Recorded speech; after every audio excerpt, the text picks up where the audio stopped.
Hello guys, welcome to this video. In this video guys, bagong OLA na naman po ang aking sinubukang applyan. Alang-alang po sa inyo. And para sa mga baguhan pa po sa OLA, sa mga wala pa pong kamuang-muang sa mga online lending apps, please visit the video description po. Dito po sa YouTube video ko po is kumpleto na po yung mga details po dyan. Yung mga kaya kong ibigay na advice and tips as friendly advice po or pa yung kapatid ay nilagay ko na po lahat dyan sa video description para hindi na po tayo masyadong humaba sa video. Okay po? Please kindly read na lang po. So, let's continue guys. Ito nga po si Peso Cash, Quas Loans PH na madadownload po sa Google Play Store. Na parang nung nakaraang araw lang guys is siya si Peso 101 kung hindi po ako nagkakamali. And sa about this app niya nga guys is, ito ang kanyang about us, Peso 101 nga guys. Peso 101 Lending Service Incorporated Company Registration. Meron siyang SEC registration number guys, and binisit ko nga po siya sa Check with SEC website, and nandun nga po siya. Ito ang kanyang company name, Peso 101 Lending Service Incorporated, etc. Kayo rin po,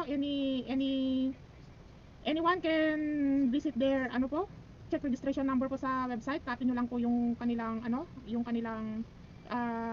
SEC registration number sa Google Play Store, and i-paste nyo po sa Check with SEC website po. And pagbukas ko nga po ng kanyang Peso Cash app, ito ang bumungad.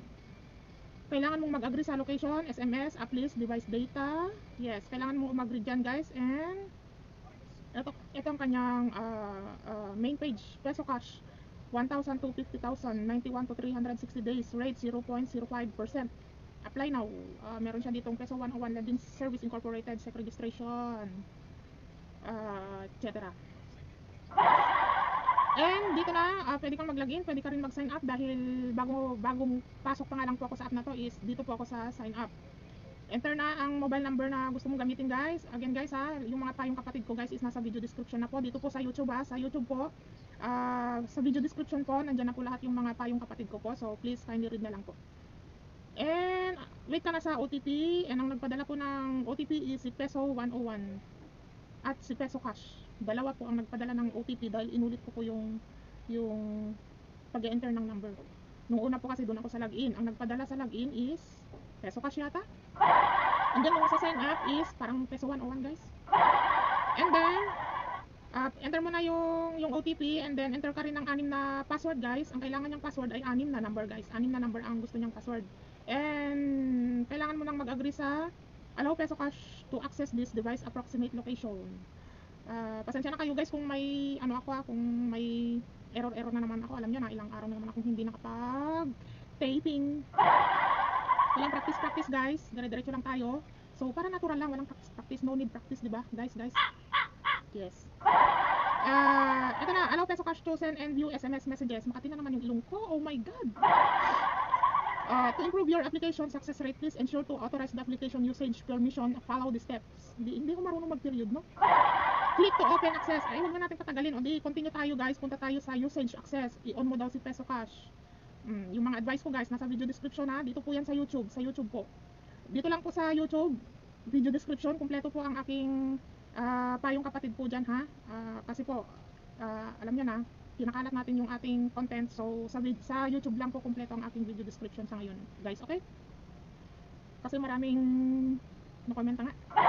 Ito na guys, certification. The personal information you fill out in your application will keep confidential and will only be used for loan credit evaluation. Talagang general information. Dito guys, sa pag-fill up kay Peso Cash is tuloy-tuloy na po, napakadali lang mag-apply dito. Tuloy-tuloy na yung mga ready-made na po yung mga answer dito. Tuloy-tuloy ka na lang. Kung nagkamali ka naman, umi-stop ka and then i-edit mo yung sagot mo. Bale, ready-made na po yung mga sagot dito. Okay po? Ulit-ulit ba po?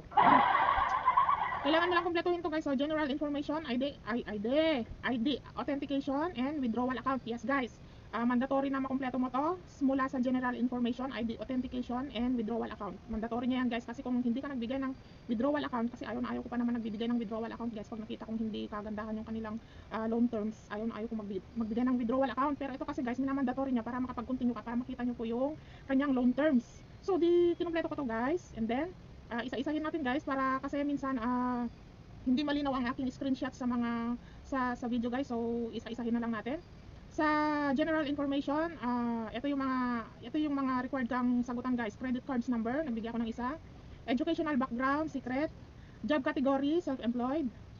Complete address, email. And then email is used for offline withdrawal. Please fill in accurately. Email is used for offline withdrawal. Please fill in accurately.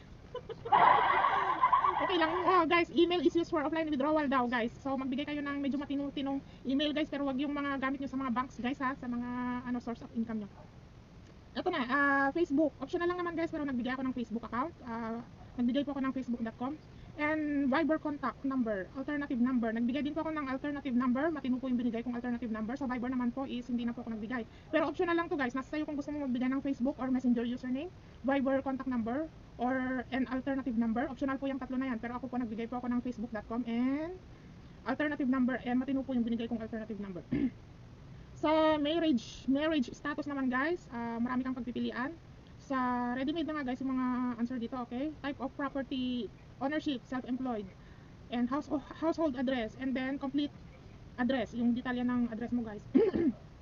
email address. So again, guys, dinidiscuss ko po ng isa-isa kasi nga po sabi ko nga, maulit ko lang po, pasensya na, maulit ko lang na kailangan ko ngang isa-isahin to para kahit hindi nyo na po basahin dyan is minsan po kasi malabo yung aking screenshots sa video, so i-discuss na lang po natin isa-isa, no?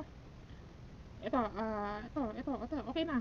Ano ko na, napilitan ko na. So, ito na, guys, sobrang dali nga lang, guys, oh. Nasa contact person na agad-agad. So, humihingi siya, guys, ng dalawang contact information. Ngayon, meron siyang friendly reminder to improve the approval rate of your loan application. We recommend adding more contact information. This will help us better verify your credit status and speed up the review process. Thank you for your cooperation. So, humihingi siya, guys, ng dalawang, mandatory yung dalawang contact person, pero nagbigay po ako ng additional 3 kasi ready-made naman na po yung phone book ko. Why not magbigay tayo ng 5 contact person? So, ang sinasabi ko lang sa inyo, guys, ingat-ingat sa pagbibigay ng contact reference, okay, guys?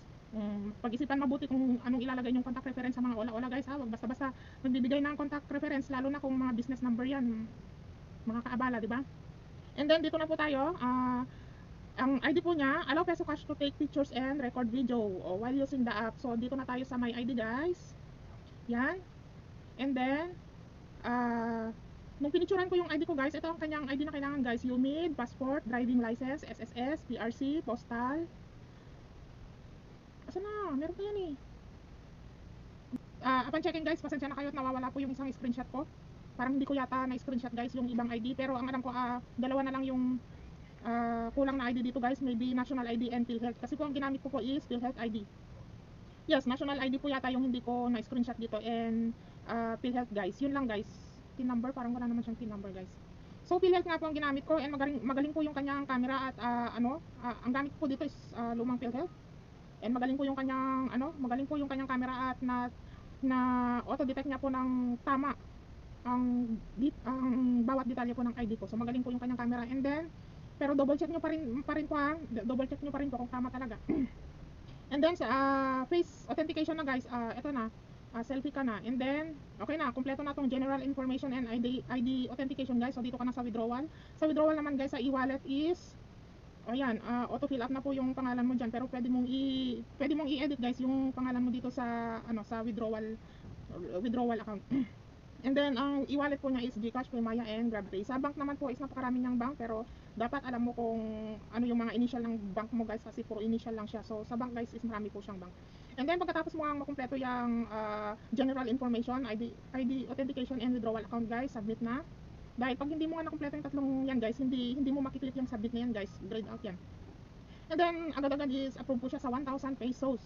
Yes, guys, approve siya sa, approve, yes. Approve sa 1,000 pesos, guys, and then ayaw po niyang magpa-screenshot. And then, ganito lang po siya, walang ito lang po yung details sa 1,000 pesos na approve. 157 days term. So yun nga, guys, sa 1,000 pesos po na approve is ito lang po ang makikita mong term. Loan term, 157 days, and nakalagay dito 6 terms. 6 terms, guys, pero nothing more. Wala ka nang ibang makikita, guys, kundi confirm. Ngayon, guys, para sa mga baguhan sa OLA, ang sinasabi ko sa inyo, itong confirm na to, guys, at wala kayong nakitang malinaw na loan terms, guys, loan details, huwag niyo pong basta-basta pipindutin itong confirm. Lalo na po at nakapagbigay na po kayo ng disbursement account. Okay po?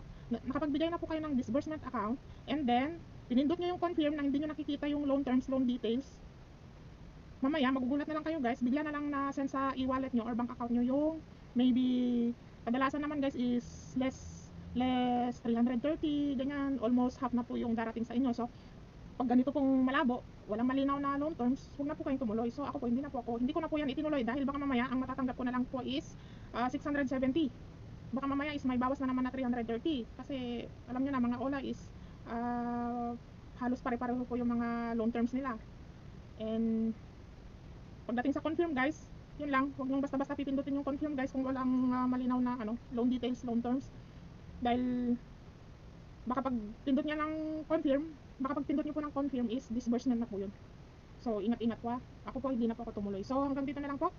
Again po, para sa mga baguhan po sa OLA is dito po sa YouTube video ko po is lahat po ng kaya kong ibigay na payong kapatid is nasa video description na po. Okay po guys, konting ingat-ingat po sa OLA and pasensya na po sa mga error ko at matagal-tagal na naman po akong walang practice. Okay po, thanks for watching, see you on my next videos guys.